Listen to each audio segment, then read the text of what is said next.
Welcome to Flight Rising. Flight Rising is an item management and virtual pet breeding game.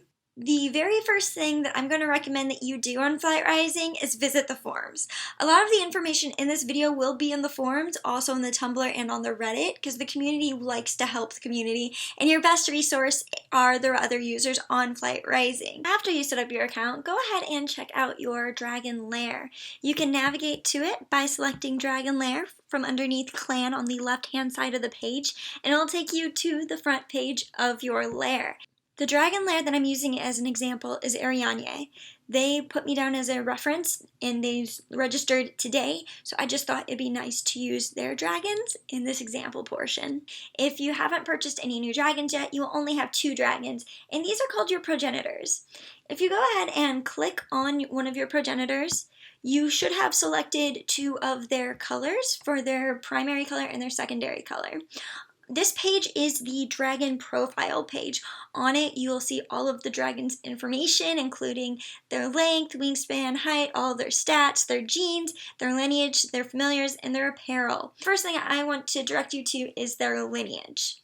Your progenitor will have no parents. This means they are a first-generation dragon. They are not related to any other dragon on the website, which is a powerful thing because it means they can breed with any dragon that is an adult and ready to breed. Their offspring, they should have none listed. So once again, this dragon is an island unto themselves. From here, let's go ahead and look at the genes. This dragon will be a triple basic dragon. At the top of the page, you'll see that you have the option to exalt this dragon. A lot of users decide to hold on to their progenitor and keep them in their lair for as long as possible. Mine are long gone. Another thing you'll see on this page is the familiar box. Familiars are kind of like pets. If you're familiar with Neopets, they are a buddy that you give to your dragon, and then every day you log on and you bond with that familiar. Let's talk about dragon breeding. When you start out, you will have 2 nests, but you can unlock more. A nest is where you put your dragons to breed. You put 1 male dragon, 1 female dragon on a nest. They cannot be related, and they must be ready to breed. You will select the nest, choose the 2 dragons, set them to breed, and then for the next 5 days, every day when you log on, you will have to click and incubate. On the final day, you will hatch the dragons. The moment that you set the parent on the nest, they will enter a cooldown period. Depending on how rare the breed of dragon it is, their cooldown period will be longer. Your progenitor's cooldown will probably be about 15 days. When you are breeding, you can see the previews of what the hatchlings will look like, including the colors and their genes. The genes that your dragons get will probably be basic if you're breeding your progenitors with each other. Like, there is nothing else that could be but basic in that situation. However, if you are breeding a basic with like a speckle dragon, there's a chance of them having a speckle offspring. I do recommend looking into the breeding resources and guides in the Encyclopedia to learn more about the statistical chance of your offspring getting different genetics based off of the genetics that you're breeding with. For colors, there is a very good color predictor website that I'm going to link here that I used when I got started, but now I have it memorized. Eventually, you're going to have to feed your dragons. There are 3 times a day that your dragons will require food, and your clan happiness will go down accordingly when your dragons are hungry. The other time that you will feed your dragons is after they've lost health in the Coliseum. You can tell that a dragon is hungry because the status bar that is typically yellow underneath their image in your dragon lair has a little gray section in it.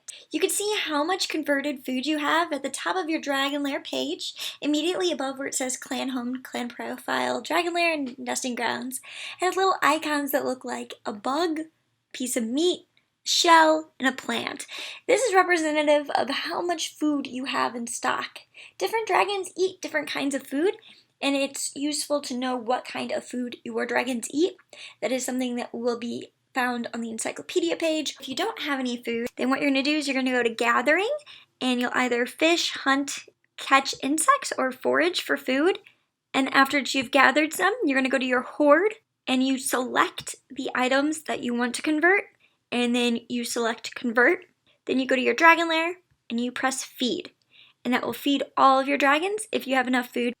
The Coliseum is an interactive battling feature that's not unlike Pokemon. The very first thing that you need to do is organize your party. You want to move them from your available dragons to the slots that are in the center of the page. These are the dragons that you will actively battle with. After that, you will enter the Coliseum and enter a battle. I believe this pretty much speaks for itself. You attack, you defend, according to your own strategy. The important thing is, after you've won a few battles, your dragons will level up, so you will go back to the main menu, and you will go to Abilities and Stats. I didn't catch on doing this for a while after I started playing, and so I want to make sure that you guys know how to do this. So when you go to the Abilities and Stats, it'll show you your dragons, and if the dragon has recently leveled up, there will be a yellow button on top of their image that says Stat Points Available. You'll click on that, and then you will allot those new stat points to different stats, and then you'll select Confirm. And that makes your dragon stronger or faster or whatever you were hoping to do. This just makes battling easier, and I want to make sure that you guys know how to do it. So just some community mentions and feedback. Tiger Heel on the Flight Rising subreddit commented on my video that I opened the last video with word judging, and how a lot of users on Flight Rising are going to judge you based on your dragon lair. I don't care how your dragons are arranged. It's just that it's an observation that I've seen that I've probably could have backed this up better using more examples and screenshots of users commenting on dragon lair organization. It was just an observation, and I probably could have worded it better. I could have said something along the lines of, users are going to notice that your dragons seem to be organized in a specific way, and they will ask you about it. I definitely could have put that together better.